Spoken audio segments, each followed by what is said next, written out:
podstate máme v tomto štádiu dokončovania stavby, máme vlastne kontrolný deň každý deň. Takže, áno, ale nič zásadného, čo by ovplyvnilo postup výstavby alebo koncept ako taký. A to mužstvo, ktoré bude hrať záčkom potom ten otvárací zápas, už vieme?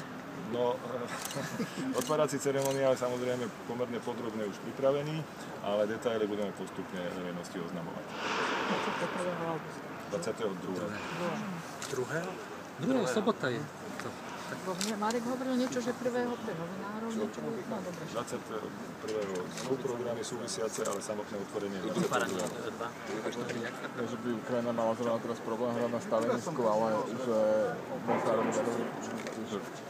futbalový zväz asi s tým mal problém, tak ako to bude zniesať to problém. Tomu len toľko, že my sme síce povedali, že ideme demontovať západnú tribúnu a stavať novú, ale zároveň sme povedali, že otvorenie západnej tribúny a štadiónu ako celku bude v rámci operácie ceremoniálu 22. augusta. Čiže to nebudeme dokončené. Čiže keď tá pošlená je dán a keď tá ale na toho 8. septembra ešte sa nebude. 22. sa tu bude Augusta. Augusta. 22. augusta. Myslím to na tej novej tribúne.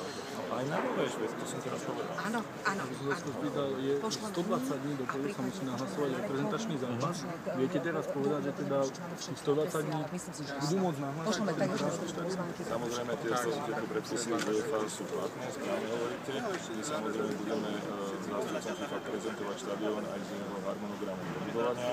Záleží na nich, ako sa veci postavia a ako veria tomu, že štadión bude 22.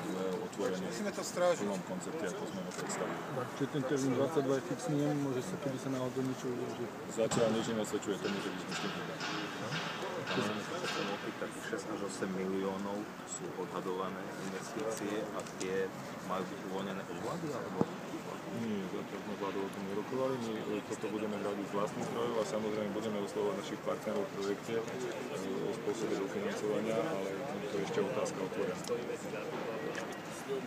Výstavby, ktorá znamená vlastne výstavbu novej západnej tribúny, ktorá splní všetky parametre pre divákov, tak ako splňujú všetky tieto tri nové tribúny a zabezpečia komfort pre všetkých takisto, ako sú na ostatných tribúnach. Zhodne sa to už nezmestí tým pádom do toho pôvodného rozpočtu? Áno, samozrejme, toto je nad rámec pôvodného rozpočtu a ako som už avizoval, je to úroveň 6 až 8 miliónov eur. A tieto samozrejme budeme hradiť z vlastných zdrojov a budeme rokovať s našimi partnermi vo výstavbe o dofinancovaní projektu. Chcete uchádzať možno aj o rozšírenie tej štátnej dotácie? Nie, o tom zatiaľ reč nebola, ale samozrejme Slovenský futbalový zväz bude jednou z organizácií, s ktorou budeme o tomto rokovať. OK, ďakujem. Ďakujem.